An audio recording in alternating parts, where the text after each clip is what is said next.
નાનકડો પ્રસંગ મેઘાણીનો લખેલો છે, વચ્ચે સંગીત સાથે મને યાદ આવ્યો એટલે લઈ લઉં. આ ખુમાણ પંથક કહેવાય બધું. આમ તો આ બાબરિયાવાડ પછી ખુમાણ પંથક વાળા આ બધું હતું. આ ખુમાણ પંથકનું સાવરકુંડલાથી લગભગ આજુબાજુમાં ખડકાળા કેવું ગામ છે, હશે ખડકાળા હશે ને ગામ, ખડકાળા. હા, ઈ ખડકાળા ગામના કાળા ખુમાણ કરી અને કાઠી દરબાર, કાળા આપા કરી અને કાઠી દરબાર અને વંડા પિયાવા એટલે વંડા ગામ જે છે ત્યાંના એક ભુવાભાઈ કરીને આયર, ઈ બેને અદ્ભુત મિત્રતા. 100 વર્ષ પહેલાની, આજથી 100 વર્ષ બસ થયા છે ફીટ આ વાતની. કારણ કે મેઘાણી લખે ત્યારે એમ કે 50 વર્ષ પહેલાની આ વાત છે, તો મેઘાણીએ લખ્યું એને 50 વર્ષ થઈ ગયા. એટલે 100 વર્ષ પહેલાની આ વાત.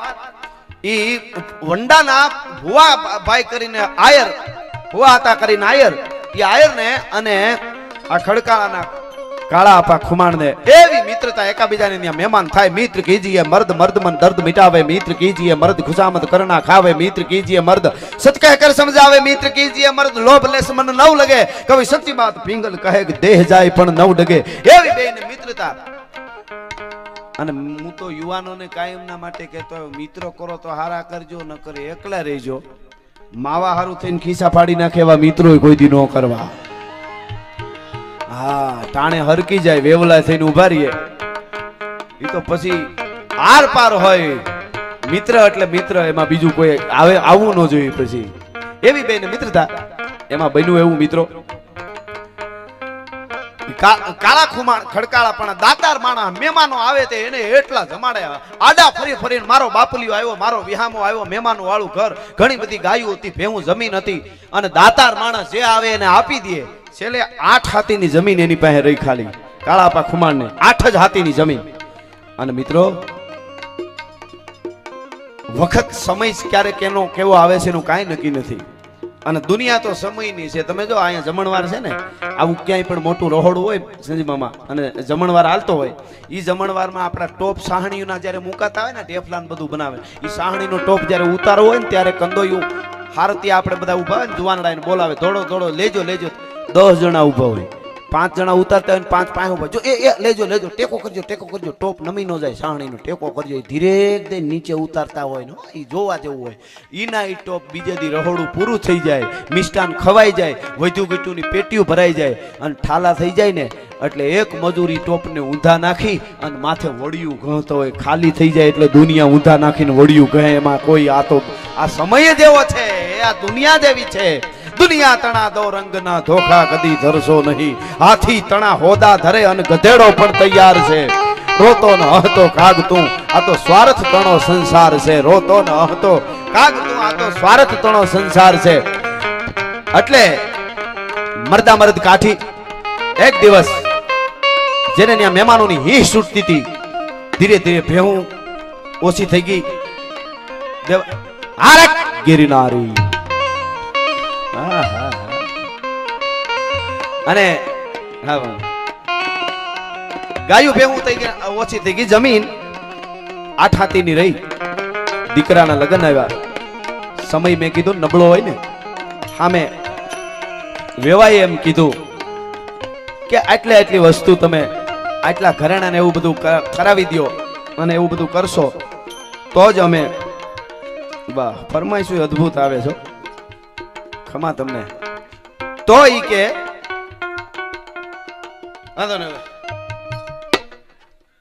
આટલા વસ્તુ તમે આપજો અથવા ઘરેણા બધું તો લગ્ન કરીશું, નકર હજી આગળ રહેવા દો, તમારી પાસે કાંઈ નથી. આવું સામે હગાઈએ કહી દીધેલું. અને ઈ ખડકાળાની માલિકો કાળા આપા ખુમાણ જ્યારે કાઠી મૂંઝાણો, વિચારશો ક્યાં જાઓ. પોતાનો ભુવા હતા આયર વંડાનો, એને યાદ આવ્યો કે મારો મિત્ર છે, ઈ મને કઈક મદદ કરશે. 1000 રૂપિયા હોય તો બધા લગ્ન ઘરેણા દેવાનું બધું થઈ જાય. એ વખતે 100 વર્ષ પહેલા 1000 રૂપિયા એટલે ઘણો કહેવાય. અને પોતાની ઘોડલીની માથે સવાર થઈને નીકળ્યો. એકાદ કડીમાં થોડું સપાખરું લીલું. અમારા છોકરા જે આ સેવક છે ને, સ્વયંસેવક, એની ફરમાઈ છે ઘોડાના સપાખરાની હતી, એટલે વચ્ચે લઈ લો. ઈ ખડકાળાથી આપા કાળા ખુમાણ ઘોડલી લઈને નીકળ્યા. પણ કેવી રીતે ઘોડી જાતી હતી? પાગા નાખતા રકાબ કવિ ધાગા ધાગા ભરી પાગા આગા ધાગા નાહી પાગા ભૂકાણા યાદ ગમે ટોપકા બેણાગા તરી પાગા પાગા નાખતા રકાબ કવિ ધાગા ધાગા ભરી પાગા આગા જાવે નાહી પાગા ભૂકાણા યાદ ગમે ટોપકા બેણાગા તરી પાગા હાથ ગાય તો રીજા રાજા હવે રાજા હરા બેના નાગણી ભેલે હેમણ માણકી પટ્ટી મોરાળો હીરાળી ગળી પીલી ફૂલ બાળક અને બાદલી રોસલી રેડી શિકાળી ચોગાળી બેરી ચપાર બાંગલી શેણી ચાંદી ચમર ઢાલ કાવડી ભૂતલી રેશમ કેસર મુગટ મૂલી લખી વાંદરીને લાલ નકારી ચપાત પાણી રંગ હરિબીન ધાસ મોગા ફૂલ વાળી એવા ઠારા હોર ઠારા તુરંગાવાળા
સોહે સમપે હેર છે ઘોડા વાલેરા છતીર દેખો પલ્લે લાંબી શેરી દેખો પલ્લે લાંબી શેરી આવી રીતે ઘોડી લઈને આપા કાળા ઉપડ્યા ભાઈ ખડકાળા થી અને આવ્યા વંડાના પાદરમાં વંડા ગામના પાદરમાં આવ્યા અને પોતાના મિત્ર ભુવા હતા આયર એમની ડેલી આવીને ઉભા રહ્યા આયરાણી ઘરે હતા આયર બારગામ ગયેલા ભુવા હતા આયર અરે એમને ખબર પડી કે એમના મિત્ર છે આયરના એટલે કીધું કે આપા આવો આવો કે મારો ભાઈબંધ ઘેરે તો કે ના ઘેરે નથી પણ આજ આવી જાહે એટલે એને કીધું કે તો હવે હું પછી આવીશ ના કે આવી જાહે તમે રોકાવો ધરાર તાણ કરી એને રોક્યા પોતાનો જે હાથી હતો એમને કીધું એટલે બધી વ્યવસ્થા કાવા કહુંબા જે કાંઈ વખતના વ્યવસ્થા કરી બેઠા ડેલી અને રોક્યા ભુવા હતા આયર બારગામ ક્યાંક ગયેલા પણ આવ્યા નહીં આયરાણીએ તાણ કરીને કીધું કે કાળા આપા તમારા ભાઈબંધ ન હોય આયર ઘરે ન હોય પણ ઘર તો ભેળું નથી લઈ ગયા ને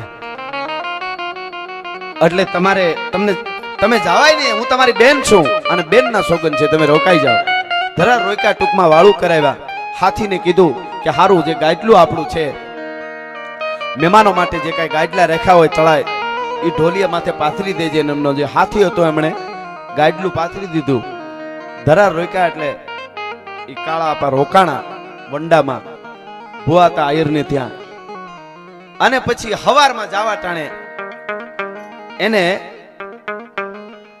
આમ મોઢાની આમ થોડીક રેખા જે છે એ આયરાણીએ વાંચી લીધી કે આપાને કાળા આપાને કઈક મનમાં મૂંઝવણ લઈને આવ્યા હોય એવું લાગે વારે ફેરે એમના મિત્રને આયરને મળવા આવતા હતા એમાં આ વખતમાં કઈક મને ફેર લાગે છે હર્ષ વિષાદ આલસ અમલ ક્રોધ હેત અહેત મન મહિપ કે આચરણ દ્રગ દીવાન કહી દેત મનરૂપી રાજા છે એનું શું આચરણ મનમાં છે એને શું આચરણ છે એ આંખ રૂપી દીવાન કહી દે છે એટલે કીધું કે ભાઈ કેમ તમને કઈક મૂંઝવણ હોય એવું તમે કયો તો ખરા શું છે એમ ના બેન કાઈ નહીં તો કે હું તમારી બેન છું બેન ના હમ મને કયો હું મૂંઝવણ છે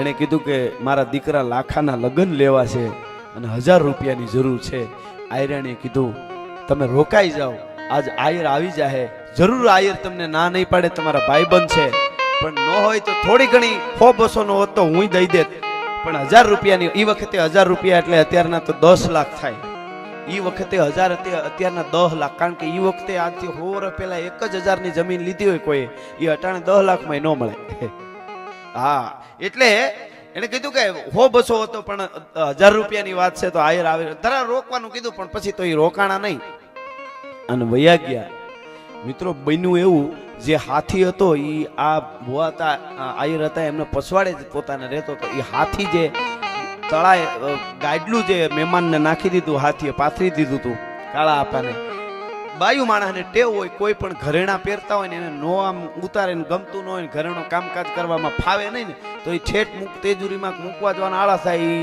ગાડલા હેઠ મૂકી દે ને ગમે ત્યાં ખાનામાં ગમે ત્યાં મૂકી દે એ ગાડલાની અંદર ઝૂમણા મૂકી દીધેલું ઝૂમણું પોતાનું ઝૂમણું હોનાનું સાચું હતું એ ગાડલા મૂકી દીધેલું એ યાદ નહીં કાંઈ આયરાણીને પણ ઓલો હાથી જે પાથરવા માટે ગયો ને કાળા આપાને ગાડલું તો હાથી જોઈ ગયો એને લઈ લીધું ઝૂમણું ઝૂમણું લઈ લીધું અને પછી કાળા આપા તો વયા ગયા, આયર ઘેરે નહોતા એટલે.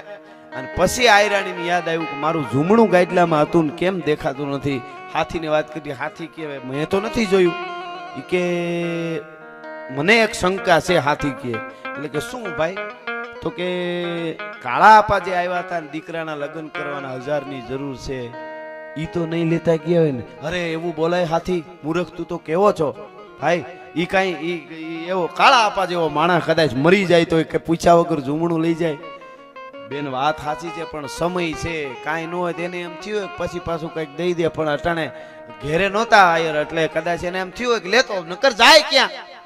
મિત્રો કોઈ પણ વસ્તુ માણસ જ્યારે ધીરે ધીરે ધીરે ધીરે ધીરે કઈ જ્યારે કહેવા માંડે ને, બહુ કહેવા માંડે ને, ત્યારે ગમે એ માણસના મગજ ફરી જતા હોય છે. સોઘડીઓ બરોબર એવું હોય ને ત્યારે જેવો શબ્દ થાય ને મામા, ત્યારે એ બેહી જાય મગજમાં. આયરાણી મગજમાં બેહી ગયું કાળો આપો ખુમાણ નક્કી ઝૂમણું લેતા ગયા, કારણ કે એના દીકરાના લગ્ન કરવા છે ને બહુ જરૂર છે, એટલા માટે તે આવ્યા હતા. ભાંગી ગયા હતા, હાવ ક્યાંય કાંઈ ન મળે એવી દશા હતી એટલે લઈ ગયા. એમાં આયર ઘરે આવ્યો ને બધી વાત કરી ઝૂમણું લેતા ગયા છે. એટલે આયરને મગજમાં ન બેઠું મારો ભાઈબંધ મરી જાય તો લીએ નહીં, પણ કે તમે ઘેરે નહોતા, મારી પાસે નો માંગે. એને એમ થયું એક ઝૂમણું મૂકી અને પૈસા લઈ દીકરાને લગ્ન થઈ જાય ને પછી જમીન વેચીને કે ગમે એમ કરીને પાછું હું ઝૂમણું છે ઈ દઈ દે. એને એવું કદાચ થયું હશે તો કે હા એવું કદાચ હોય આયરાણી. ઈ વાત ત્યાં પૂરી થઈ. આ બાજુ કાળા આપા ખુમાણ ઘરે આવી પોતાના દીકરા લાખાના લગ્ન કરવાતા. એટલે 8 હાથીની જમીન હતી, એમાંથી 4 હાથીની જમીન હેઠ જે હતો એમને લખાવી દીધી, વેચી દીધી અને કીધું કે મને આટલા રૂપિયા દે, 1000 રૂપિયા દે, મારે દીકરાના લગ્ન કરવા. એ ધામે ધૂમે દીકરાના રૂડા મંગળ ગીત ગવાણા. રૂડા એમના લગ્ન થયા લાખા ખુમાણના પોતાના દીકરાના. અને એવા રૂડા મંગળ ગીતો ને એવો ઉત્સવ જાણે પોતે લગ્ન કરીને પાછો આવ્યો ને બધો પોતાના માથેથી જાણે ભાર આખો જાણે ઉતરી ગયો હોય એટલો બધો મોજમાં, જાણે બાદશાહી કંઈક મળી ગયો એટલો. કારણ કે એને કઈ માયાની એવી પેઢી નહોતી, દાતાર માણસ હતો. બસ દીકરો પરણાવી લીધો એટલે બધો ભાર મારો ઉતરી ગયો. 1 દી 2 દી 5 દી 15 દી પોતાના દીકરાને ઘેરેથી કાઠિયાની વહુ, જે દીકરાની વહુ આવેલા, બહુ ડાય દીકરી, હુખડી ઘીની હાચી લેતી આવેલી ડબરા ભરીને. એ હવારના પોરમાં હિંડોળાની ખાટે હિંસકતા કાળા આપાને દીકરાની વહુ છે ઈ દીકરી છે ઈ હુખડી દઈ આવે અને બેઠા બેઠા હુખડી ચાવતા હોય. પણ જાણે હિન્દુસ્તાનનો બાદશાહ પોતે બની ગયો એટલો આનંદ હતો કે મારો દીકરો પરણી ગયો, હવે મારે કાંઈ ચિંતા નથી. ઈ 15 દી થી આ મહિનો દી થયો, 1 મહિનો થયો ને એક દી હિંડોળા ખાટે હિંસકતા બેઠા હતા ને એમાં ઘોડે સવાર આવ્યો. ઘોડે સવારે આવી અને કાગળ આપ્યું, ચીઠી એક આપી અને ઈ ચીઠી લઈને કાળા આપા ખુમાણે ખડકાળામાં તેથી વાંચી. એમાં લખ્યું હતું કે મારા ભાઈબંધ, મારા મિત્ર કાળા આપા ખુમાણ, તમારા દીકરાના લગ્નમાં તમારે જરૂરિયાત હતી, તમે મારા ત્યાં વંડા પધાર્યા, હું ઘેરે નહોતો એટલે તમારે પૈસાનો વેચ તો ક્યાંથી બીજે થયો નહીં, એટલે તમે તમારા દીકરાના લગ્ન કરવા સારું થઈને પૈસાની જરૂર હતી એટલે ગાડલામાં મૂકેલ હોનાનું સાચું ઝૂમણું જે લેતા ગયા છો એ હવે મહિનો દી થઈ ગયો છે, લગ્ન થઈ ગયા દીકરાને, હવે થોડોક વેચ થઈ જાય તો એ ઝૂમણું દઈ જાયજો. પણ હાડા હટ તો આબ જાણે માથે ભાંગી પડી ગયો હોય, પોતાની આબ ફટ્યો ન લગે થીગરી, પોતાના માથે જાણે આબ તૂટી પડ્યો. હાય હાય હાય હાય, ઝૂમણું ગાડલામાં મૂક્યો હોય છે ને એની સોરી મારા ઉપર, એને તો કઈ ખબર જ નહોતી. ઓલો હાથી હતો એ ઝૂમણું તો લઈ ગયો હતો. પણ મિત્રો આ દેશની ધરતીના માનવીઓની ખુમારી તમે જોજો, એને તરત જ હામો સમાચાર દઈ દીધું. જેને નીચે લખ્યું હતું કે લીખી દે તારો ભાઈબંધ ભોવા હતા આયર વંડાથી, અને કીધું કાંઈ વાંધો નહીં હું આવું છું, તમે જાઓ, એમને સમાચાર દઈ દેજો, 2-5 દીમાં આવું છું. મિત્રો 8 હાથીની જમીન હતી, એમાંથી દીકરાના લગ્ન હારું 4 હાથીની વેચી નાખી હતી, વેપારીને દઈ દીધી હતી. છેલ્લે 4 હાથીની જમીન બચી હતી, પાછી મંડાવી વેપારીને કીધું કે એના જેટલા રૂપિયા એટલા એ રૂપિયાનું હારામાં હારું ઝૂમણું હોનાનું બનાવી દે. અને તેથી ઝૂમણું બનાવરાયું અને પછી પાછો ઘોડી માથે સવાર થઈને પોતાની માણકી ઘોડીની માથે સવાર થઈને બાગડતા એ ઘોડી લઈને વંડા આવ્યો, ભાઈબંધને ત્યાં આવ્યો અને આવીને કીધું કે ભાઈ 1.5 મહિનો તારા ઝૂમણાને વેચી અને મેં પૈસા ખાધા, એ મને માફ કરજે, હવે મારે વેચ થઈ ગયો છે એટલે હું ઝૂમણું લઈ આવ્યો છું. એમ જઈ અને વાત કરી. એ વાત કરી એટલે ભુવા હતા ને તો આયર ને તો એમ થયું કે ભાઈ ભાઈબંધ હતો લઈ ગયો, કાંઈ વાંધો નહીં, હવે તમે ભાઈબંધ તો આવ્યો જ છો એટલે હવે રોકાઈ જાઓ, અને હવે તો મહેમાન ગતિ કરવી પડે ને આડો પાડોમાં ભાઈબંધો હતા એને બોલાવ્યા, ધરાર ને બધો ડાયરો ભેળો કર્યો. આયર એને કીધું કે રોકાવું, વાળું કર્યા વગર જવાય નહીં, અને ધરાર એને રોક્યા, અને વાળું કર્યા વગર જવાય નહીં એટલે દી આથમવાનું ટાણું મીંડું થવા, બધા ડાયરો મીંડો ભેળો થવા. ભુવા હતા આયર ને બધા જમણ મહેમાન હોય એટલે ત્યાં જમવાનું હતું બધાને. એ બધોય ડાયરો આવતો તો એમાં હાથીનું ઘર હતું, એ વાહે જ હતું, આમની ભુવાતાના ઘરની વાહે હાથી એનો રહેતો તો ત્યાં. એ હાથી ઘેરે આટો મારવા ગયો ને ફળિયામાં થોડી ભેહું ઊભી છે ઢોર, એમાં બાજુમાં આમ ખડકી જેવું હોય, ખુલી ગયું પસવાડે, મકાનની પસવાડે વાડો હોય, ખડ ને બધું હોય વાડામાં, તો ભેહું એ બાજુ ઘરવા માંડી. એટલે ભુવા હતા જે આયર હતા એ અડી કાઢીને બળીઓ લઈને કે ભેહું વાડામાં વયું ગયું, વાળતો આવો બળિયા મારીને ભેહું ને પાછી વાળવા માંડ્યા. એ ભેહું ને પાછી વાળતા વાળતા ભેહું પાછી વળી ગઈ અને પોતે ઉભા છે. એમાં ઝૂંપડામાંથી અવાજ આવ્યો, પાછળ હાથીના ઝૂંપડામાંથી. ઓલો હાથી છે એની ઘરવાળીને કહેતો તો કા મરી ગઈ તું કહેતી હતી ને કે ઓલા કાળા ખુમાણ ને માથે સોરીનું આળ ઓઢાડ્યું છે એ મરી જાય ને એનું મોત થાય, જો એ તો નવું ગળાવીને લઈ આવ્યો, એને દઈ દે, આપણી કોઈને ખબર નહીં પડે. આપણે તો ઝૂમણું જો હવે રહ્યું ને, આવું સારું ઝૂમણું આપણે ત્યાં ક્યાંથી, આપણે આખી જિંદગી કમાઈ તો આવું ઝૂમણું આપણે મળે? જો એને ઝૂમણાની જોડ હતી આતા ભુવા હતા ને આયર ને, તો હવે ઈ જોડનું એક ઝૂમણું છે, ઈ પાછું કાળા પાલ ઘડાવીને લઈ આવે એને દઈ દે. આપણે તો ઓલું ઝૂમણું રહી ગયું ને, અરે પીટિયા મરી ગયા, એની ઘરવાળી કહે છે તારું મોત થાય, તારું તે તો ભૂંડી કરી હો કાઠી માથે. ઈ વાતો જો હું વાત ઈ કરતો તો કે હયાલી માલિકો જો હાચા આપણે હોય કોક દી પરમાત્મા ઉભો રહીએ. ઈ કાળા આપા ખુમાણ જાતા હતા ને ત્યારે કેળામાં કહેતા જતા હતા કે હે હુરત, જિંદગીમાં કોઈ દી કોઈનું ખરાબ ન વિચાર્યું હોય, જિંદગીમાં કોઈ દી કોના માટે ખરાબ વિચાર ન કર્યો હોય ને તો હવે મારી તું લાજ રાખજે. ઈ ન્યા ભુવા હતા આયર ને ન્યા વાહે વાડામાં લઈ ગયા, પેલો ભેહું ગાયું ન્યા કર્યું ન્યા, અને એ સાંભળી ગયા. હાય હાય હાય પગ નીચેથી ધરતી મીડી કહવા આયર ને, હો હાય હાય ભુવા આયર ની ધરતી મીડી કહવા. મેં મારા મિત્ર ની માથે હાર ઓઢાડ્યો, હવે મારે મોઢું કેમ દેખાડવું, મારે કાળા ખુમાણા કાળા આપાને મોઢું કેમ દેખાડવું? કાંઈ વાંધો નહીં, ઘડીક તો ધ્રુજવા મીડો પોતે, કારણ કે ભાઈ બંધાઈ હતી છતાંય આવ્યો. બધા વધારે ડાયરાને બોલાવ્યા, પછી વધારે ડાયરો બધો બોલાવ્યો, જમણવાર કર્યું, બધા બેઠા ત્યાં કીધું. ડાયરો વાત જાણે એમ છે કે હું ઘેરે નહોતો ને આ મારો ભાઈ બંધ આવ્યો હતો અને એમને પૈસાની જરૂર હતી, મારું ઝૂમણું ગાઈટલામાં પીડ્યું હતું, લેતો ગયો તો સાઈન. પછી તો એવું કીધું, પણ તાતો ધરતી માગ દે તો હમાઈ જવાનું મન થઈ ગયું ભાઈ કાળા આપા ખુમાણ ને. હાય હાય મારો ભાઈ બંધ આવું કરશે, અને એટલો શબ્દ કરીને પછી કીધું કે જરાક ઓલું ઝૂમણું એક લઈ આવજો, આપણા જોડ જે હતી એમાં એક ઘરમાં પીડ્યું જરીક મોકલજો આયરાણી. એટલે એ ઝૂમણું આવ્યું, અને પછી પોતે જે બીજું ઝૂમણું ઘડાવીને લઈ આવ્યા હતા કાળા અપાઈ કીધું લાવો ઝૂમણું, ઈ દીધું ને બે ઝૂમણા મૂક્યા. ઈ કે ડાયરો બધા જોવો તો ખરા જરીક આ બે ઝૂમણા જોડ છે, તો કે ના આ તો નવું ઘડેલ લાગે છે, ઓલામાં આમાં થોડો ઘાટમાંય ફેર છે, આ જોડ નથી કે ઈ ઝૂમણાની જોડ નથી, ઈ ઝૂમણાની જોડ તો આ છે કરીને બીજું જે પોતાને બે એટલે ત્રીજું આમ થયું, પોતાને પાસે તો બે હતા, ઈ ત્રીજું ઝૂમણું કાઢીને મૂક્યું. આ બે જોડ છે કે આ કે ઈ ઝૂમણું તો છે ને મારો હાથી છે ને ખૂટલ ઈ સોરી ગયો તો, અને મેં મારા મિત્રને માથે શંકા કરીને હે મિત્ર મને માફ કરી દેજે, મને પરમાત્મા કાળિયો ઠાકરે માફ નથી કરે. તારા જેવા મિત્રો જગતના ચોકમાં હોય ને તો જીવન ઉજળું થઈ જાય. તારી જનેતાને કરોડ વંદન હું કરું છું ભુવા આયર, હું કરોડ વંદન કરું છું. અને તેથી કાળા ખુમાણને એમ થઈ ગયું, અરે અરે ભાઈબંધ એવું ન હોય, હાલ્યા કરે કે ભાઈબંધ તે મને કીધું નહીં. અરે કીધું નહીં, હું કાઠીનો દીકરો છું, જે કાંઈ થયું પણ આપણી ભાઈબંધાઈથી મોટું દુનિયામાં કાંઈ ન હોય. કદાચ તે કીધું હોત કે આ ઝૂમણામાં થોડુંક ઓછું સોહોનું છે તો હુરજ દાદાના સોગંદ કેળામાં નક્કી કરીને આવ્યો તો માણકી ઘોડી વધારામાં આપી આવી છે, બાકી બીજું એમાં વાત ન આવે મિત્રો. પણ એની આબરૂ એની લાજ બે ભાઈબંધની ઈ દાદા હુરજે તેથી રાખી દીધી હતી. આવી ઘટનાઓ આ દેશની ધરતીમાં બની.